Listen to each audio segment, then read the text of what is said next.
Kita lanjut dulu panelis yang lainnya. Nah, ini saya tidak berbicara soal bidang pangannya, tetapi belakangan banyak menteri yang datang mengunjungi mantan presiden Bapak Joko Widodo. Abang Da juga ikutan ya kalau nggak salah. Maksud saya begini, mudah-mudahan tidak terlalu banyak menteri yang terus-menerus datang ke mantan presiden Republik Indonesia siapapun dia. Karena ada dua hal. Yang pertama, dalam konteks komunikasi bisa terlihat seperti ada matahari kembar.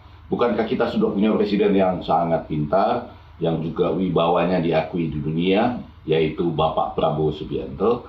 Kalau terlalu sering dan terlalu banyak yang datang ke presiden sebelumnya, itu kan kelihatannya seperti matahari kembar. Tapi yang kedua juga, ini untuk mencegah jangan sampai mantan presiden sebelumnya, siapapun dia, itu terlihat seperti post power syndrome gitu. Didatangi terus, maunya didatangi terus gitu. Mudah-mudahan tidak terjadi demikian ya pada Bapak Presiden kita yang terdahulu. Atau yang ketiga, ada semacam persepsi dari masyarakat, ini menteri-menteri yang sering datang ke Bapak Presiden terdahulu ini, kesalahan-kesalahannya diketahui oleh Bapak Presiden yang terdahulu. Sehingga seringkali nggak enak harus lapor, karena lagi-lagi ada semacam kesalahannya yang diketahui dan bisa ditarik-tarik katanya kakinya gitu. Ya, artinya bagaimana menurut pendapat Abang Da Zulkifli Hasan? Nah, ya, Yohan, ya tentu apa yang terjadi di balik layar sih Bang Zul?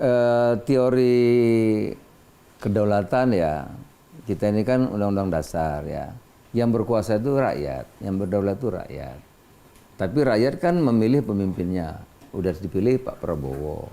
Saya ngusung kan udah 3 kali 15 tahun, jadi kan bukan baru gitu. Nah sekarang kedaulatan ada di Pak Prabowo, jadi presiden. Jadi yang berkuasa berdaulat itu Pak Prabowo presiden. Sebagai proses demokrasi yang sudah dilalui. Jadi berdaulat berkuasa penuh Bapak Presiden Pak Prabowo namanya. Lah kami ini pembantunya, namanya sebab pembantu. Pembantu itu ya apa kata presiden kita ikut. Kalau tidak ikut ya keluar berhenti gitu. Itu saya ini mantan ketua MPR paham betul gitu. Jadi atasan, pimpinan, ya tempat kami berbakti, ikut arahan itu presiden. Karena beliau itu yang mengangkat. Kami tidak punya kepribadian, yang punya beliau. Jadi kita ini pembantu presiden. Jadi sowan ke Pak Jokowi apakah juga arahan dari Pak Prabowo? Kita kalau berteman, saya begitu ya. Kalau kita berteman, orang itu presiden atau tidak mantan presiden, apa dia apapun, ya kita tetap teman. Artinya jangan bukan sampai karena arahan kalau Pak udah nggak Prabowo, menjabat kan, Pak? lagi, kita nggak berteman lagi gitu. Terus kalau presiden kita terus kalau nggak jadi presiden kita terus hajatan aja, kawinan aja nggak ngundang. Saya nggak begitu. Atasan saya Bapak Presiden, tapi Pak Jokowi teman saya. Terserah publik apapun katanya. Gitu. Saya datang kemarin, saya diskusi, sekaligus saya kan mantuan, jadi undang. Masa setelah beliau tidak presiden, saya kalau mantuan aja ngundang aja enggak, saya nggak begitu. Apakah itu juga dilakukan ke mantan presiden yang lain, Pak?